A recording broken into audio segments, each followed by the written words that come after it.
Maybe don't know. This time, next time, this time to build. This time to build. This time to build. This time to build. This time to build. This time to build. This time to build. This time power. This time to build power. This time to build power. This time to build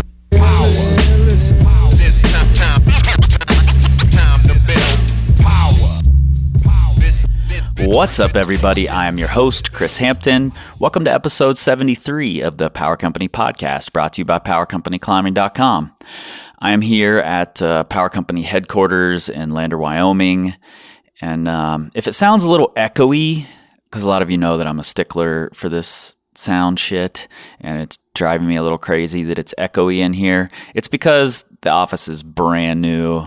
The walls are still bare.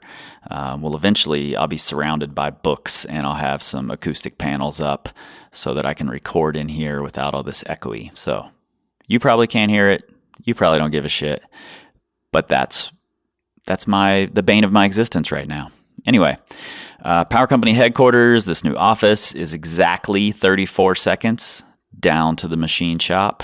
Yes, I did measure it. I did time it. And that includes putting on a pair of Evolve Cruisers at my front door and walking into my garage. So machine shop is where I'm training now. It's our new training space. If you guys come to Lander, want to do a session, that's where we're going to be doing it. And it's important to me to have this office and the machine shop because I'm just kind of jump starting my own training again after 9 months of really not climbing much and certainly not training, because I've been putting so much effort into the podcast and into the business and making it something that can sustain me and my lifestyle. So I'm back at it, and I'm documenting that for the patrons over on the We Scream Like Eagles podcast, which you guys can join if you want to for $1 a month or more, depending on how valuable you think we are. And you can do that at patreon.com/powercompanypodcast. And I'll be doing at least bi-weekly episodes talking about my own training, how things are going, detailing the reps and sets and all of that for all you training nerds out there, as well as how it's feeling and what my thoughts are. Anyway, speaking of training nerds and people who just can't get enough of this, I was just looking through our iTunes reviews, and if you guys haven't done that, please go do that. I would love it. And I haven't highlighted one of these in quite some time, but there is one that I wanted to highlight, and it's from my friend Zach Rudy. He says, "As far as I'm concerned, this is the only climbing podcast out there worth listening to." And I appreciate that, Zach. I disagree with you. I listen to all of them because I'm a junkie. That's really what it comes down to. And there's some cool new ones, and maybe we'll talk about those soon, but there's some cool new ones out there. And Zach, congrats on the baby. Congrats to Katie as well. And hopefully I see you soon in the machine shop. It's open, so hit me up. Okay, today's guest is a good friend of mine, by the name of Russ Clune, and I realize that some of you may not know who Russ Clune is because you're either youngsters, you don't pay attention to the history, whatever it is. And there was a time in my life when I didn't know who Russ Clune was. That was eons ago, because I do pay attention to the history, and I think that's important as well, but we'll get into that at another time. I remember laying on my couch reading the new issue of either Rock and Ice or Climbing. I don't remember which it was. And I think the article was titled "The Peripatetic Russ Clune." And I was blown away by the life this guy had led.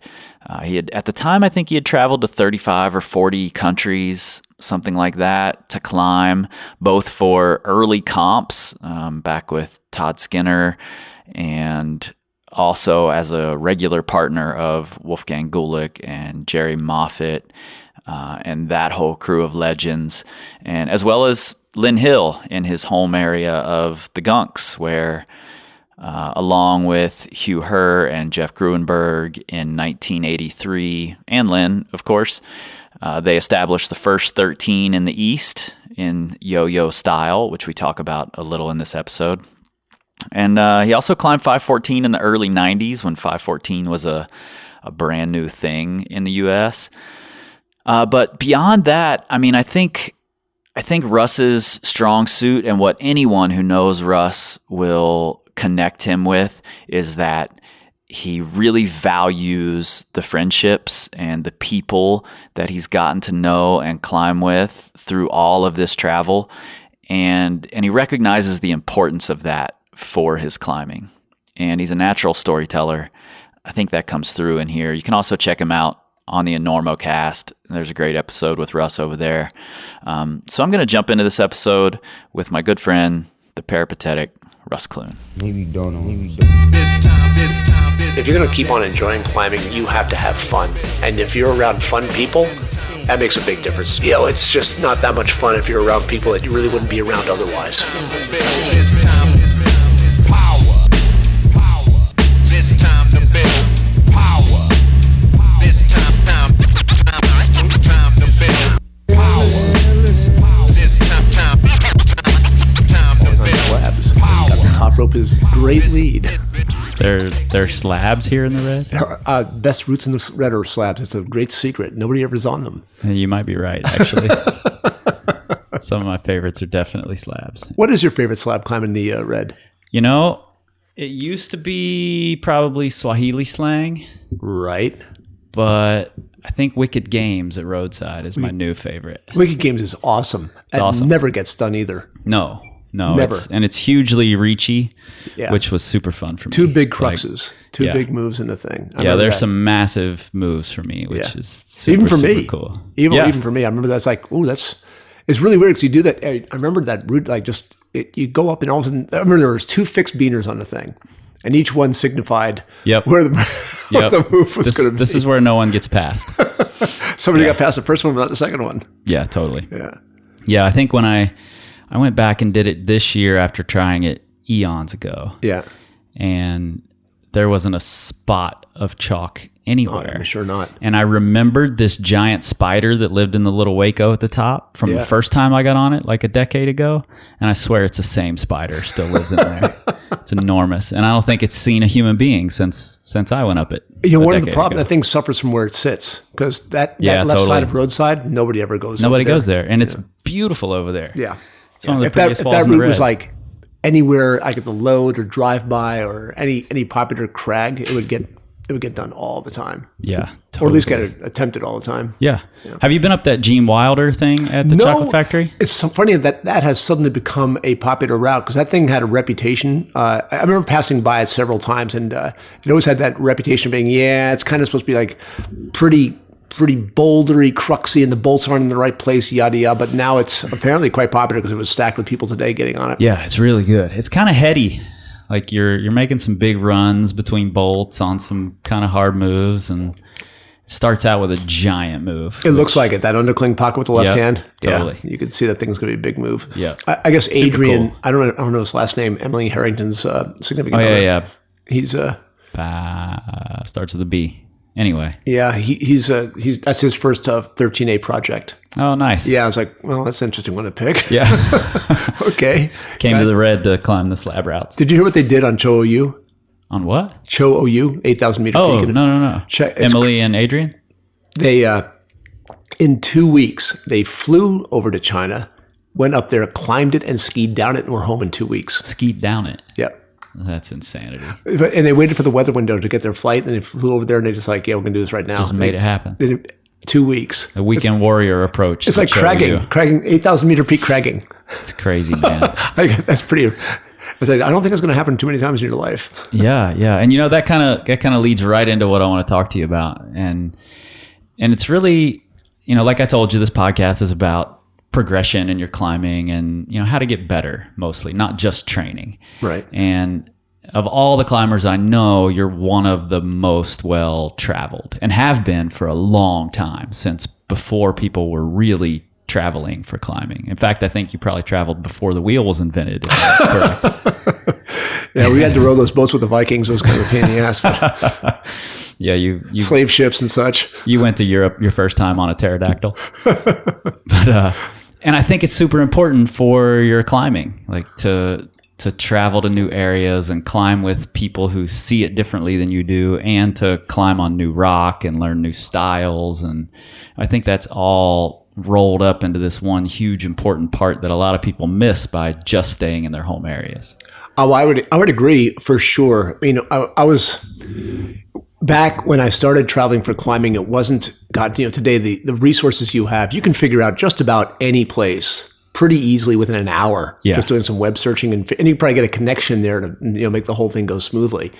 So it's a bit of a different world, and why people wouldn't at this stage. I mean, considering how many places have opened up to climbing, that it's a matter of just wanting to break out of what becomes familiar and easy. Right. And that's really one of the biggest challenges, I think, is deciding to do that.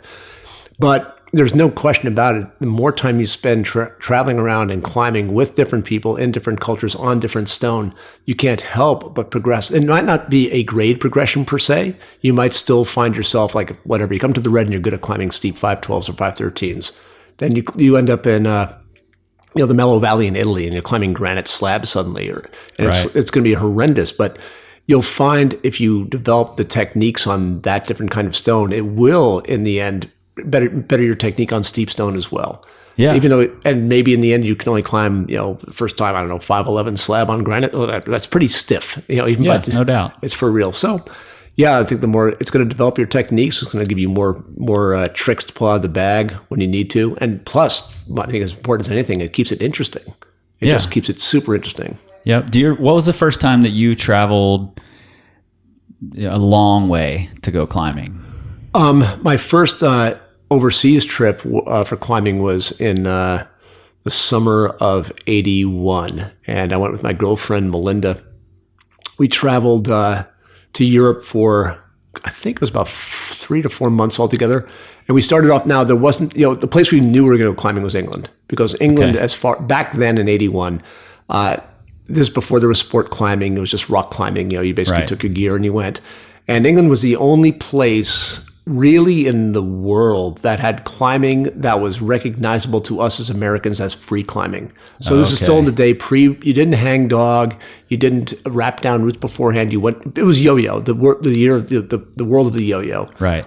So you'd go up and you place gears, you fell off, you came back down, and the next person top ropes to that point and tries to lead further. Right. Yeah. Right. And that's how, that's with some small variant, that's more or less how everybody climbed in Britain. And the grades, even though the grading system is totally different, the grading, the level of climbing, free climbing, was very similar. So you'd find very good British climbers, like Ron Fawcett and Pete Livesey were the top dogs of British climbing at that time. Right. Jerry Moffat was just up and coming. Right. And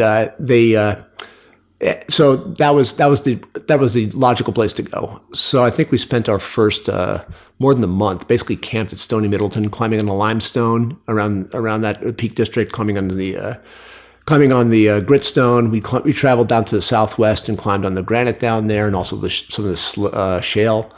But Britain was fantastic because it did have climbing that was recognizable to us, and it was the stone was different, but it was still kind of similar. It wasn't that different from what I was used to in the States. Yeah. Did you climb with Ron Fawcett and Pete Livesey and those guys while you were out there? Never with Pete Livesey. I met Pete, but I never climbed with him. And I climbed very briefly with Ron. I think it was at Froggatt. We ran into each other and climbed a little bit, and basically next to each other, but not really with each other. But that trip, I would end up climbing with Fawcett, but wasn't there. It was in France. Okay.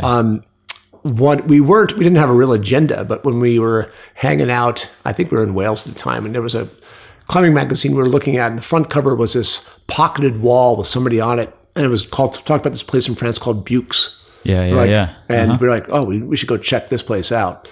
And later on in that trip, we would end up down at Buix. And as before, it was a sport climbing area. Again, this is all pre-sport climbing. Right. So what you had, yes, there were some bolts here and there, not the way you would think of bolts now, but quarter inches or pieces of crap. And there would be pitons in the cracks. And most of the climbing was basically in the crack systems.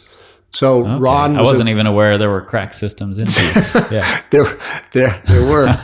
And Ron was there with his wife at the time, Jill. And there weren't that many people around, so we ended up climbing. Ron and I climbed a few routes together down at that place, and the top of the scale at that time down there was about 12A or B. That's about as far as it got. Sure. But but nonetheless, We learned, I learned about climbing on limestone, which was great. We climbed sandstone in the faults of Germany. Had you climbed limestone in the U.S. at all? Believe it or not, yes. When I was a student up in Vermont, University of Vermont, we had a small railroad cut that went through this piece of dolomite. Yep. So we actually climbed on that slick as snot limestone. Yep. So it's kind of embarrassing to say, but yes, that was my introduction to limestone. It was actually one of the stones I grew up climbing on. Yeah, cool. Yeah. So, but, and Stony Middleton was kind of, as far as limestone goes, kind of similar to that because it really is an old quarry, a bunch of it. So you would have these crack lines in this limestone. It's very polished. But anyway, it was a new kind of stone to climb on. Yeah, and they've got the slate quarries and all those things. Yeah, the slate England quarries well. weren't. Yeah, the slate quarries in Wales weren't happening quite yet, but there was actually these shale cliffs. Actually, who was it? I think shale just sounds like it falls apart when you climb on it. It can. Yeah, we climbed it. The first crag we went to is a place down in the southwest called Black Church, which is a seaside shale cliff with a friend of mine, a Strapo Hughes, who now lives in the States. He was a British climber living over there, and it was actually kind of horrifying, but fun. It's got some. It does have a character. By today's standards, most of the climbing from back then is horrifying. Yeah, some of it can be, but it's still in vogue. Look at people are still going. Yeah. It's awesome to see people go. It's a new cool thing. It's a new cool thing. Dangerous back in vogue, just not too dangerous. So, do you remember okay, I know when sport climbing sort of first happened over here. Was that after you were traveling for comps in Europe? Because I know you went over and did some international comps early on. Is that right? Yeah, I did. Well, I did one comp internationally. Well, two. One in Russia and one in the first one was in 1985 in Bardonecchia. And that was the first international sport climbing competition. And I was that was with the American flag tights and all that. Well, no, that was Russia. That was a speed climbing contest with Skinner in Russia. That was awesome. That was a hoot. That was a much different experience. But at that time, so that was 1985, sport climbing was fully, it was embraced. It was done in Europe. The big change in Europe really was happening in 81, 82. By 83, it was, Buick's. I remember the second time I went to Buick's, things had changed so much in just a few years. Right. It had already sprouted bolts everywhere. Everywhere. And I had my first taste of it, of the idea of sport climbing. After we left Britain on that first trip, the first place we went to, again, because we saw it in a magazine, was the Rhineland Pfalz in Germany. Yeah. And it's a sandstone area which anybody who climbed here would recognize it. It's a sandstone not dissimilar to what you have around here. And in the red. Yeah. In the red, yes. So people, there was a war going on. There was just like you had almost everywhere. It was the old guard, and there was the new folks who were actually putting bolts in. Yep. And I remember in that trip, that was the first place I saw people hang dogging, and I was like, what are they doing? And I tried it out, and I realized, wow, this is really pretty smart because, if what you want to do is just accomplish difficulty, there's no doubt. Right. Absolutely. It shortens the learning curve substantially. Yeah. And I think some people, a lot of people who are listening to this may not even realize that used to be a extremely frowned upon thing here in the U.S. was to hang on the rope and work out moves. Yeah. If you were called a hang dog, it was pejorative. You were just, it was, and in some places it would get you, literally tossed out of the community. Yeah, there have been fights over it a number of times. So, when if you think back to the mid to late 70s in the States, and things are being done, like a great example, Tony Yanero, when he put up Grand Illusion, right? That was 79 or so. I think 9. Yeah, and he leapt the scale from essentially 12D to 13C, right? And it's because he dogged on that thing, but. A lot of the powers that be at the time really wouldn't give him credit because the excuses were, well, he trains too much, or he hangs on the rope, or he's Italian. It's whatever. But Tony was a totally good guy, and he just had his way of doing things. He didn't really pay a lot of attention to what other people had to say about it. He knew what he wanted to do. Yeah. Did he pick that up over in Europe as well? Well, the way I looked at it myself was I would do whatever the local custom was. So I didn't really have like, even though I dogged on routes that first trip in Europe, like I would have done that in the faults, but I wouldn't have done it in Britain. Right. And I certainly wasn't going to do that back in my gonna home bring crag it in the home. gunks. It just, this is one of the big things. Again, it's different. If you think about, I don't really think this is a big leap in the progression, but the way we climb those routes in that old style of yo-yoing, it was this team effort, right? So you'd have several people working on a route, and I think it built a camaraderie that I still kind of miss. Because now, if we go to the crag together here at the Red, and we go down to Mother Lode, you might be working on that 13C, and I might be working on that 12B, and we'll totally hang out. But Right. and you might be spraying me beta on my project you've done for a warm up or whatever. But it's not the same as when you're like trying to get to the top of something and you don't really know what's coming up next. Yeah, And totally. it just created a different. And I'm not saying I don't think either one's better. There's different, and not that I would go back to what I used to do. It's just, but No, I think that's a really interesting way to look at it. I hadn't ever thought of that, but it is. I've worked in that style. In fact, my old partner and I, Ray, we used to call ourselves Team Yo-Yo, and we thought we were these guardians of the old school here, and that's sort of the way we approached routes. And you're right, there is definitely a camaraderie to approaching the unknown together, as opposed to the way it's pretty much done now. Even though it's super social now, you're right, there's not that same connection. on top of that, you guys were picking the widest cracks you could find. So you're totally trying to beat yourselves. That was all that was left. Martin Hackworth would be proud. He would. Yeah. He would. Yeah. But anyway, it is what it is. It's the old style of climbing, but certainly now, my God, I look around, and today's a good example. You just go down to the crag, and there's just people really doing pretty good jobs of climbing, mid-range 513 stuff pretty quickly, and that's pretty proud. It's again, there's so many folks out there who can climb well, but I always wonder too. Somebody asked me that question recently: is what do you think of how hard people climb now? I said, well, in anything you got to look for what's the inflation. To me right now, if you're climbing mid-range 513, that's about the same as climbing mid-range 511 in the late 1970s. Okay. Because it's true. If you think about the top of the scale in 70, 79, would have been 13C, there's one. Yep, And totally. there's a couple of 13As, but mostly 12CD is as hard as it got. And now it's hard. Right. So if you're climbing 11C, that's basically the same as climbing now about 14B. Yeah. Yeah. And you're not saying that 14B is equivalent to 11B in difficulty. No. You're just saying that that's where you are on the scale. Exactly. The amount of people who are climbing that grade, Totally. it's going to be about the same as the amount of people as a ratio of who's out there. Yeah, absolutely. And I remember, famously Alan Watts, who basically is the grandfather or the father of American sport climbing out at Smith Rocks. We were both presenting at an American Alpine Club meeting in 1986, and there was this panel out there. It was like basically, hang-dogging sport climbers versus the traditionalists. And it was, right. Is this like the great debate that happened? Yeah. Exactly, the great debate. And the one comment that Alan made that basically made the entire audience shudder is he just said, "Hey man, 513 isn't that hard." Nice.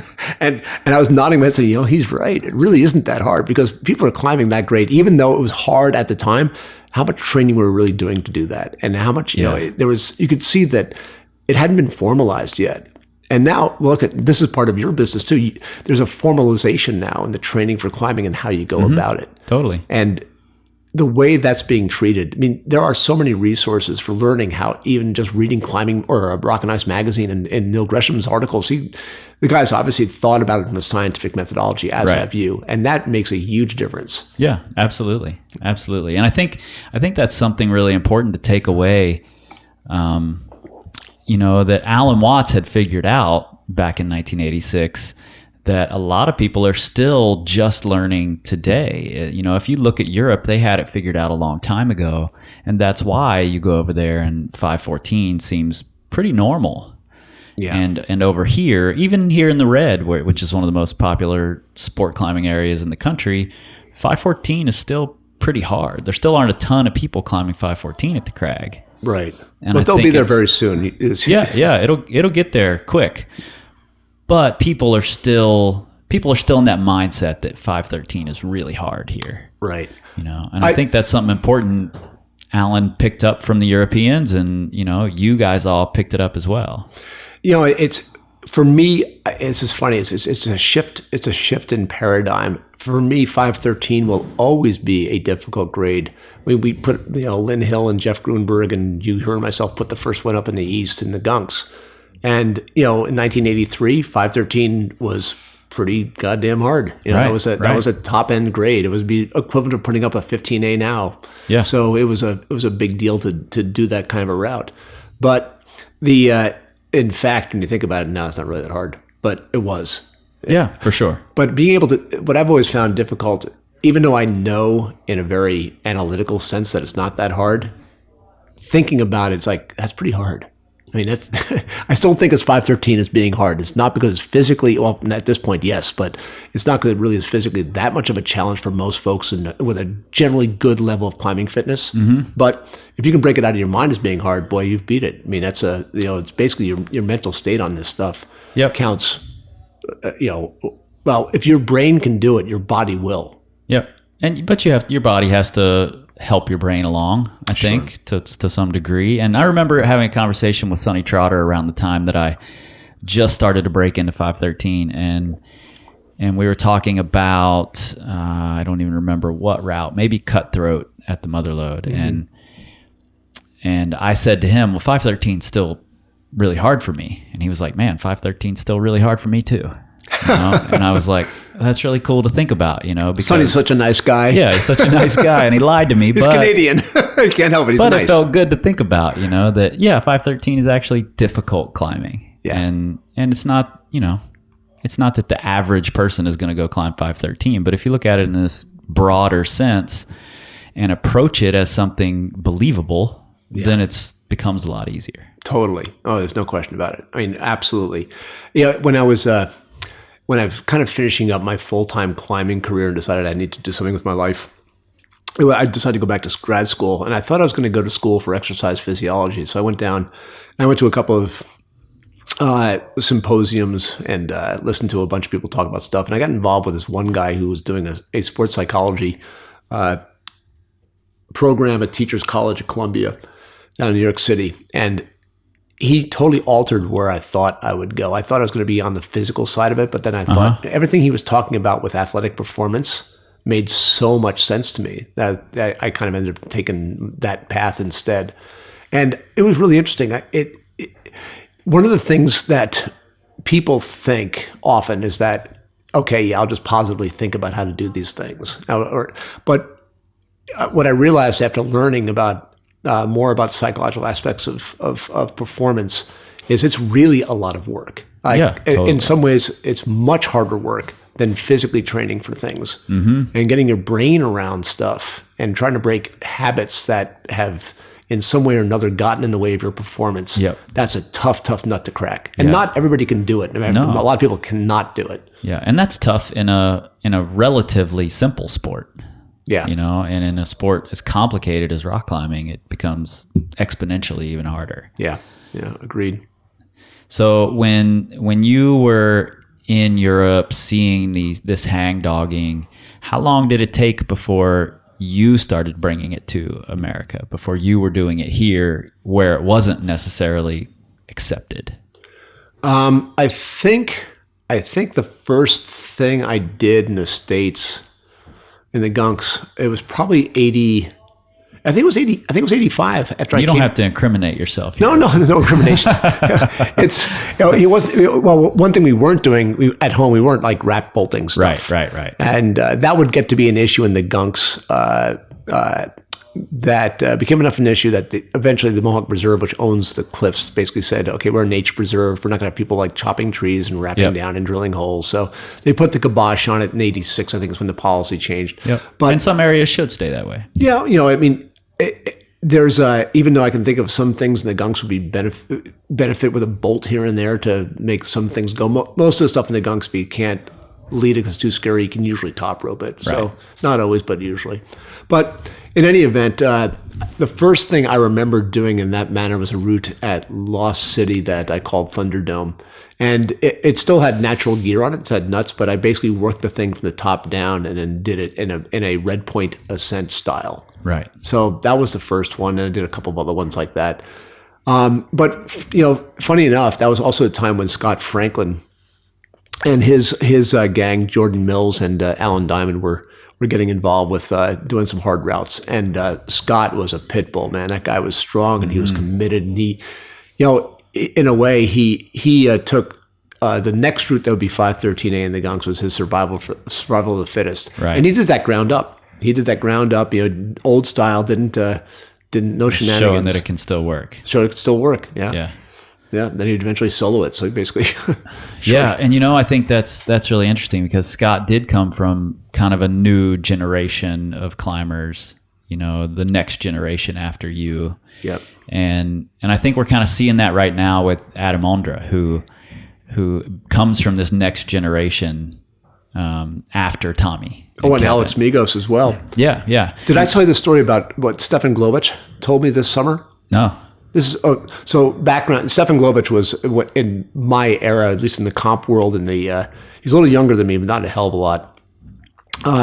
He doesn't look as good as you, though. He looks a lot better than I do. My God, he's aging a lot better than I am. I think he's probably just hitting 50 or so. But anyway, he super strong German climber, basically coming up right behind Wolfgang Gullich at the time, and he did really well in the comps. He was just a super strong climber, beautiful climber, really naturally technical, just very, very good. Yep. Anyway, I was visiting he came into New York this summer. He was visiting up in New Paltz. We were talking about Alex Megos, who, Alex basically these days is, if the guy can find something he spends more than four burns on, it's pretty impressive. Right.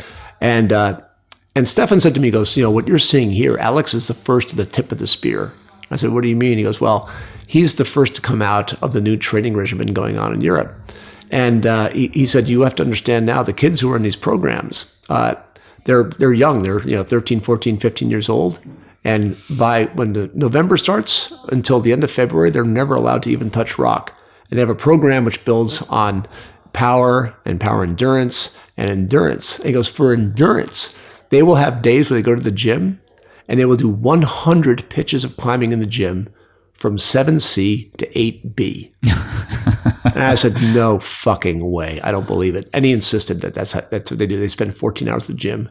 And, that's 12D to 14B. That's a lot. Mm-hmm. That's ridiculous. Yeah, it's insane. And, they've got especially like where Megos came up in the Franken-Jura, I didn't realize the advantage that they had out there until I was listening to a podcast with Megos, and he mentions kind of casually in it that the hardest 300 or so routes in the Franken-Jura are 14B and harder. Yeah. And in the red here, we have 6 or 7, maybe 10 at the most 14Bs and harder. Right. And most of those are hidden and unpublished and off the map.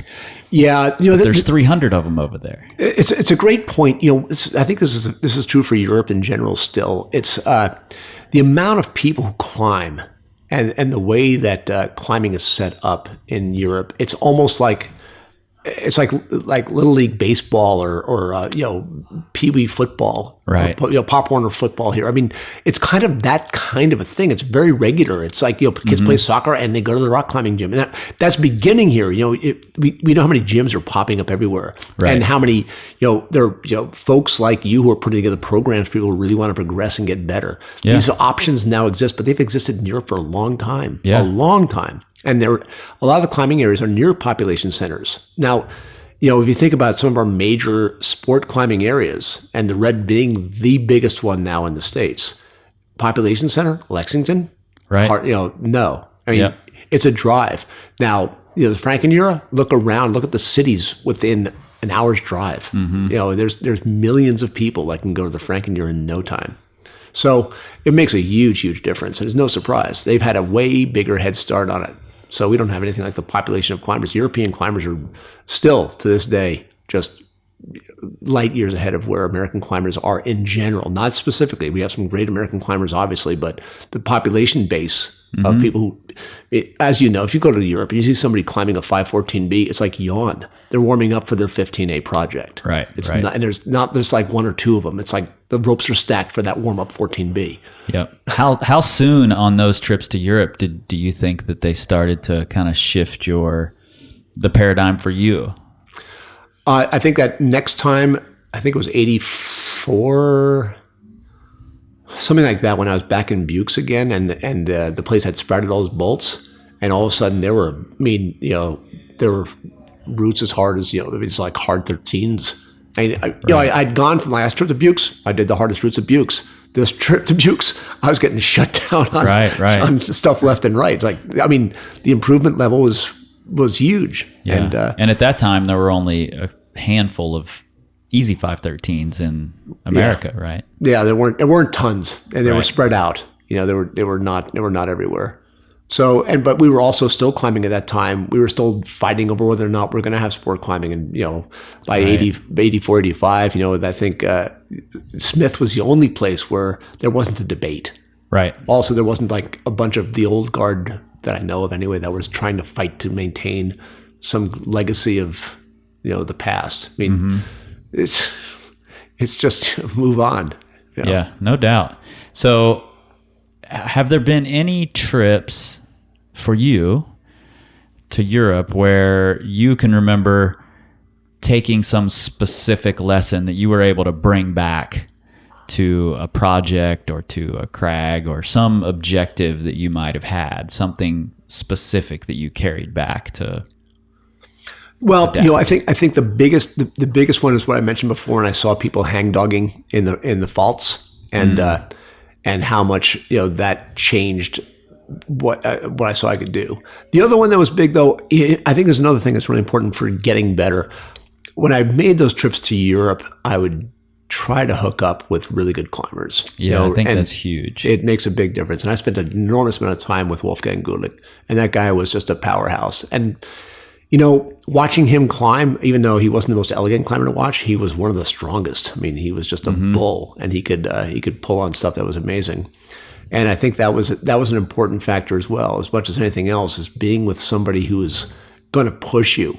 It's always, you climb with somebody who's better than you, you're just going to up your game. Yeah, totally. You can't help but see things in a different light. Right. And I think, in the States, I had a bunch of, equals. But in Europe, I had a bunch of people who were going to push me hard because they were better. They were really, really good. That's pretty cool. Did you go over there specifically seeking that out? That's a good question. And I think the real answer to that is probably no.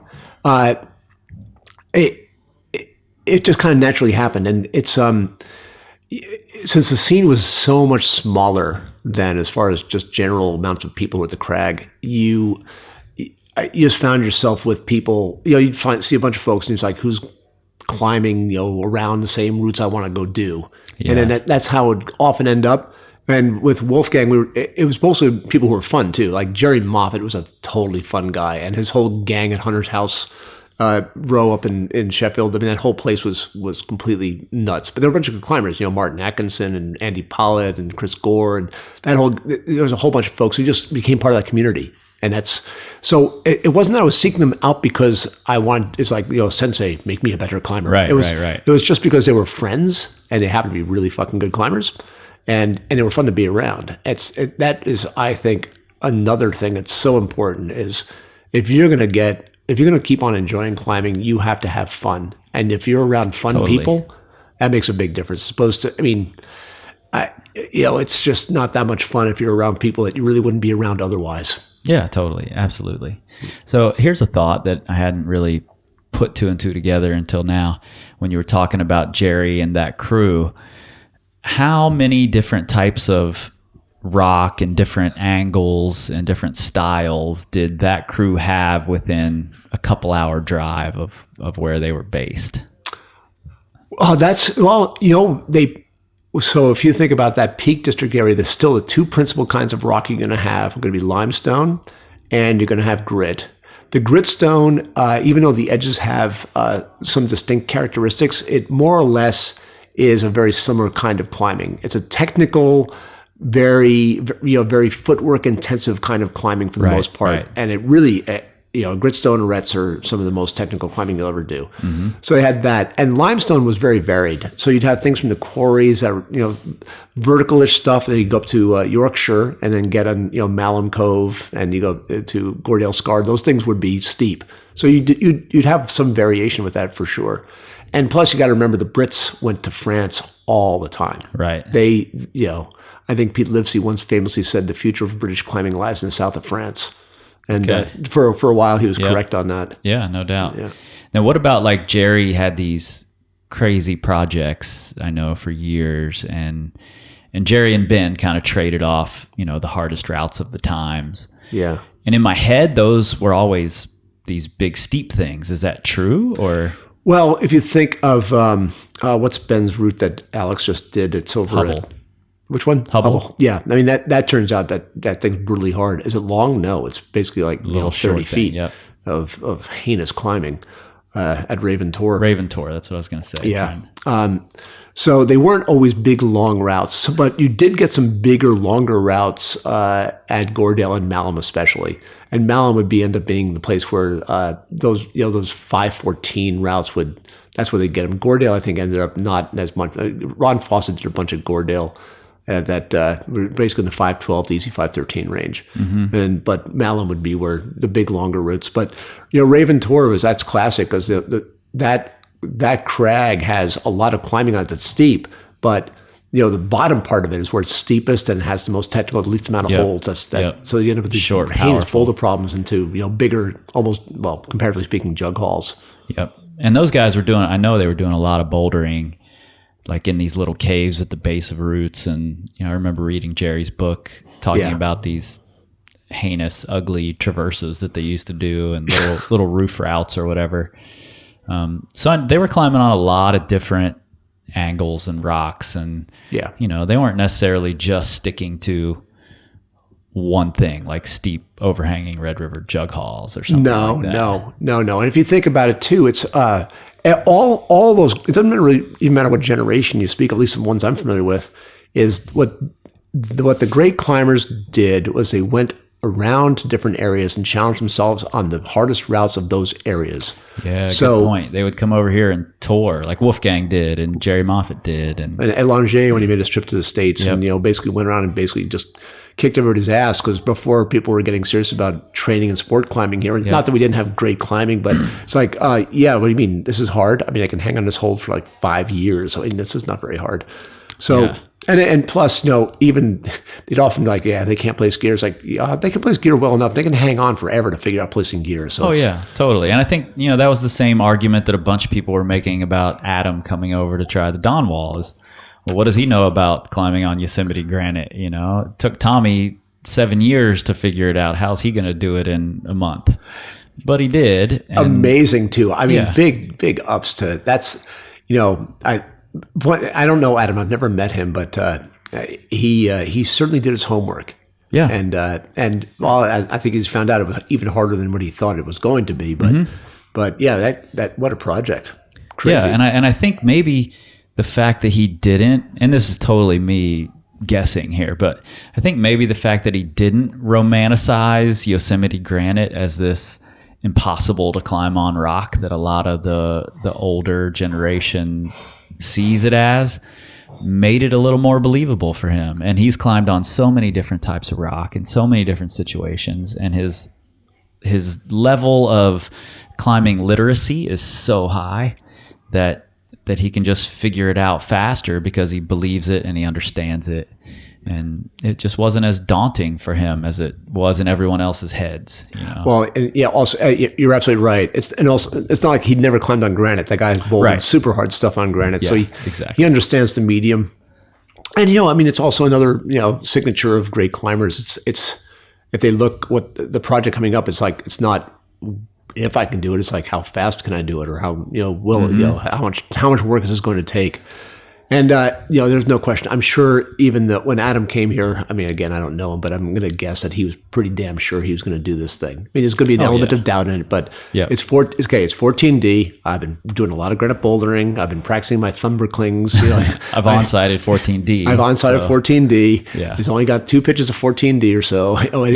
But I don't. I'm sure he didn't underestimate it, but at the same time, having climbed 3 letter grades harder than that in the past, and multiple 15s, it's like it's in your wheelhouse. Yeah, if you got the time and the weather works for you, it's in your wheelhouse. Yep. And another important thing is he came over without a big ego. Like he went and said, "I need to learn how to Jumar better." Right. And tell me all you can tell me, and let me go up there and try to figure out how to climb on this stuff. And he took it from a humble place, and I think that's super important.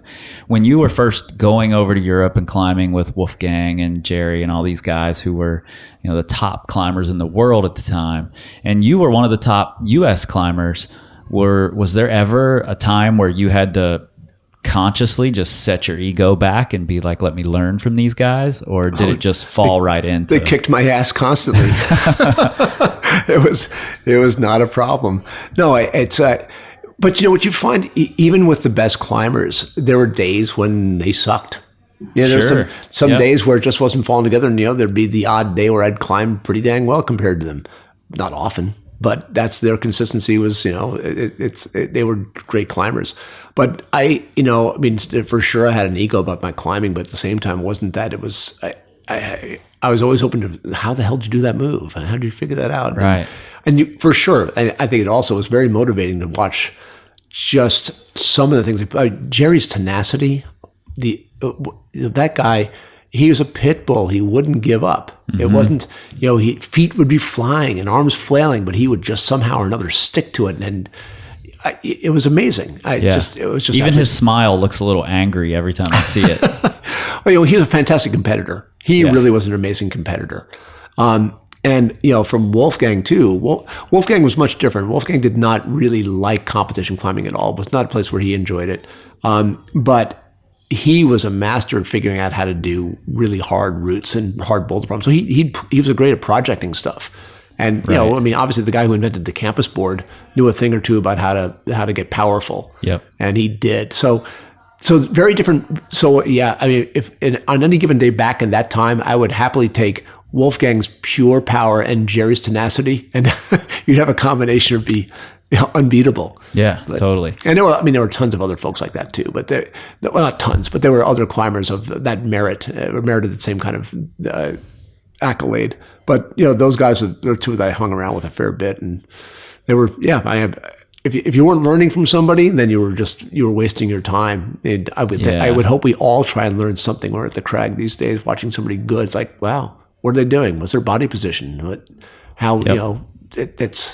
down to the small things. How do they approach their climbing day? I think it's important that you went in with this humble attitude as well. Like, I'm a good climber, but I can learn something from these guys, and I can learn something from this rock that they're climbing on and the way they approach it. And I think that's a really great way to look at it, that a lot of people, especially in the middle grades, tend to forget. Like, you get to 512, you think you're a badass because you're climbing 512 and nobody can teach you anything, and I think that's a super easy mistake to make.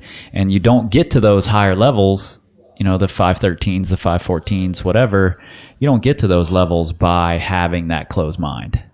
No. Because those guys are all learning from themselves and from you. Sure, they, of course they are. It's it's the other thing too is you for most folks out there, you have to decide too what do you want from climbing? Like, why are you doing it? And that's a different. It's very easy to sit here as climbers, like, how much you've progressed in your climbing the last 10 years. I mean, it's ridiculous, right? Right. You've just come, but you also had a plan about what you wanted to do. You had a goal. I would guess at any given climbing area, people always want to climb harder, but how much do they really care about climbing harder? It's a social activity. It's being outside or in the gym or just having fun or meeting people. Yep. So at that level, you have to decide where do you want to go to, and also do you want to do what needs to happen to get there? And if you actually explore that, for a lot of folks, be like, I'm really kind of happy top rope in 5/8, or That's or a I'm little not. more than I want to put in. Right, Whatever. right. But if you want to make that progression, and it's really important to decide, well, what is that goal and what's that for? And also, why do you want to do that? I think it's a really important question that we need to ask ourselves. It's like, okay, what reason is that for? What gratification am I getting out of that? Is that something that's going to be, it's really growing myself, or is it just about being better than whoever? Right. Those things matter, because if it really is a self-motivated thing, if you see as an improvement, that gives you great pleasure, that makes you feel better about yourself, and that also extends into other parts of your life, fantastic. Work at it. Make it happen. Yep. If it makes you a bigger asshole at the crag, guess what? You're on the wrong path. Yeah, no doubt. It's not helping you. One of my Australian buddies, Mike Law, used to tell me, one of his great quips was, the only difference between the 5'8" Bumbly and the 5'13" Bumbly is the 5'13" Bumbly thinks he's better. That's a good point. Yeah, totally true. No, and I think you're exactly right. I remember being asked by my friend Kyle, what 14B I was going to do after I'd done 14A. And I said, I don't know that I'll ever do 14B, And he's like, oh, you totally could. And I'm like, yeah, I think I probably could. But I don't know if I want to put that kind of time into it. Projecting. I think I'm happy where I'm at. And I have other goals in other parts of climbing and in other parts of life. So I don't know if I'll ever put that kind of time in, And that's just a choice I'm already making. Someday I might change my mind. I might go try 14B, maybe 14C, who knows? But right now, I see my time going other places. So, which is totally fair enough. Yeah. I obviously at this point in my life, I totally get that. I think for a lot of folks, and if you are looking to progress, like if you're sitting there, whatever grade level you are, and find the inspiration, and the inspiration often comes out of looking at a route and saying, whoa, yeah, that thing looks really badass. Now, I think a mistake that people sometimes make is if they're a competent, 511B climber, if you're looking at that 13B, you could very well just be putting yourself in a position to completely and utterly start to hate the sport. Right. So, unless it's a far off, distant goal. Right. Sure. Yeah. I want to check it out. Wow, that's really freaking hard. Then come back and check that barometer once in a while and see where you sit on that thing. Yep. Totally. But there are folks who are able to project with no problem for years. I mean, the longest I ever spent on any route was 10 days over 6 weeks, and the only 14 I've ever done. And it just about killed me to spend that much time working on a route. Yeah. So but some folks are totally comfortable, just working for years on climbs. And I guess to a certain degree, Caldwell and Dawnwell's a pretty good example, guys. Yeah. And I've had long campaigns like that. And, a lot of it was brought on by the fact that I spent the whole beginning of my climbing career, the first 20 years as a weekend warrior. Right. And I had pretty much bumped up against this place here in the Red where, okay, I could go do a couple more 13Bs really fast, or I could start working on something really hard. Yeah. That's a great point you just brought up. We didn't talk about this, but it's in my era, the greatest pleasure I ever got out of any routes was always on-sighting stuff, going up and that some people really do still love that, and some people don't care at all about it. Yep. But that's another place too that on-sighting stuff that still has the same kind of thing in a progressive manner. If you want to get better at your on-sighting skills, well, that's another place you can really work on it. And to your point, suddenly you're doing, okay, I can do a 13B really fast. Can you do one first try? Andra, same thing. We want to go do a 9A on site. That's a big deal, and it doesn't have to be 9A. It could be 7A. It could be 6C. Well, whatever it is for you. But and I think travel's important for that, because like I was running out of, by the time I was to the point where I thought maybe I have a chance to on-site 13B, I'd either tried all the ones here or I'd seen people climbing all the ones here. So I had kind of run out of 13Bs in my style to make an on-site effort. It's true. It's true. So traveling is huge for that. I think the greatest pleasure is really my greatest pleasure is going someplace brand new that has a bunch of routes at the grade level I'm climbing that I've never been on. And that to me is like ice cream to a baby.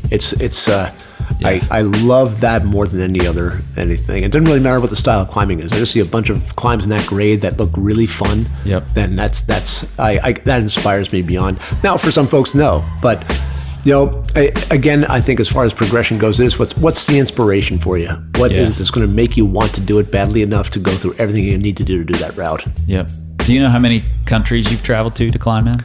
I have this. I think Brittany Griffith and I have a competition going at this point. But, I was gonna ask you if it was more than Brittany or not. She's pretty widely traveled. She is, and she's gone to some crazy ass places I'd never even considered going to. But it also what's a country? I mean, is the Soviet Union a country anymore, or did I climb in Ukraine and Russia? Right. Is Czechoslovakia a country anymore? Did I climb in Slovakia and the Czech Republic? It's somewhere around 50. It's in that ballpark someplace. Cool. So, but no, it doesn't include like Oman and Sudan.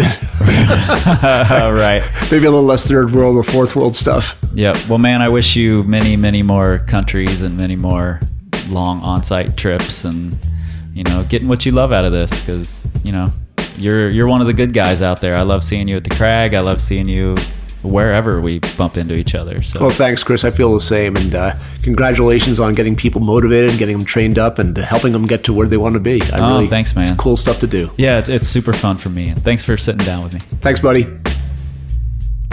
Man, I could listen to Russ Clune stories all day long, and there are days where I have, actually. Big thanks to Russ for sitting down. Russ is a legend in this game, like I said, so I really appreciate him taking the time to sit down and have a conversation with me. We were at Dario Ventura's house, and there was a party of sorts going on in the other room, so he could have probably had way more fun doing something else, so I appreciate that.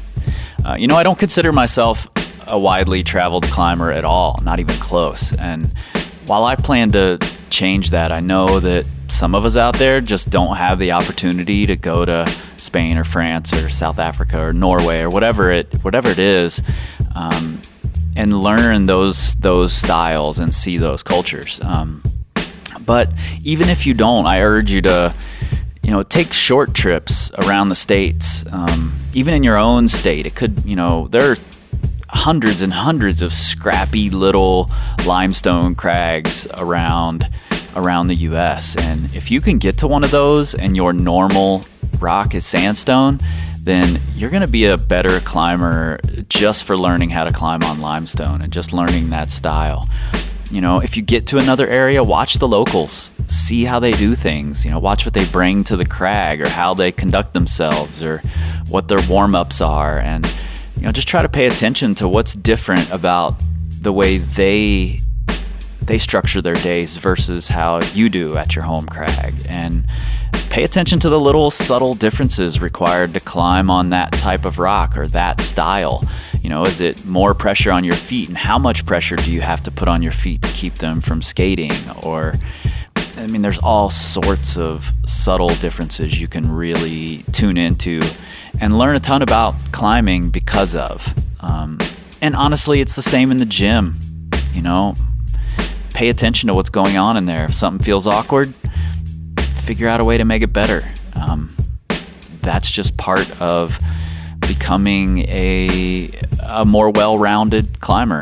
You can do it without tons of travel, though I think it's a really important thing to do when you have the opportunity.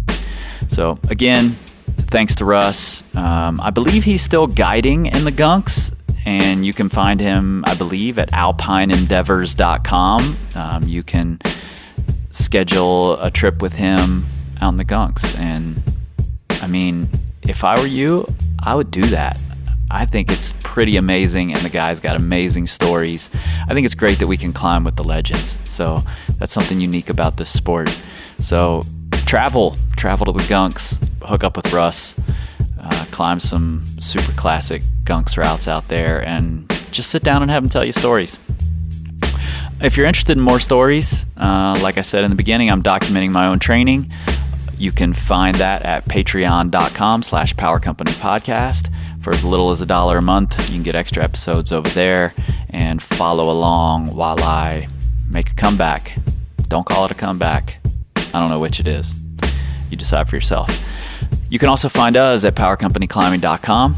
You can find us on the Instagrams, on the Facebooks, on the Pinterests, never ever on the Twitters, because as you know, we don't tweet, we scream like eagles.